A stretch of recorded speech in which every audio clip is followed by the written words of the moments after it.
এ জগতের সকল পাপীদের মাঝে আমি শ্রেষ্ঠ পাপী, যার ইচ্ছায় অনিচ্ছায় পাপের কোনো শেষ নাই।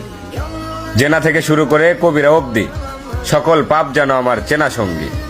তাই আমিও যদি কিছু চাই, তাহলে কি আমাকেও দেওয়া হবে তোমার অনুগত বান্দাদের ন্যায়? কেননা আমি শুনেছি তুমি রহমান, তুমি রহিম, তুমি এমন এক আল্লাহ যার কাছে চাওয়ার মতো চাইলে নাকি ফিরিয়ে দিতে লজ্জা পাও বান্দার হাত।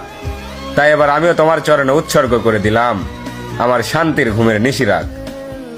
অতঃপর তুমি নাকি নিশিরাতেই বলো, বান্দা কার কি লাগবে চেয়ে নাও। আর এবার আমি তোমায় বলছি মালিক, তুমি আমায় দুঃখ দাও। সুখে থাকলে হয়তো তোমায় ভুলে যেতে পারি, হতে পারি কারো কৃত দাস, কারণ আমি আদম সন্তান, পাপ করা আমাদের পুরনো অভ্যাস। অতঃপর ইয়া রহমান, সব ভুলের ক্ষমা স্বরূপ হয়তো মরিয়ম ইবনে ঈসার মতো আমাকে উঠিয়ে নাও, নয়তো ওমর ইবনে খাত্তাবের মতো খাঁটি হেদায়েত দিয়ে দাও।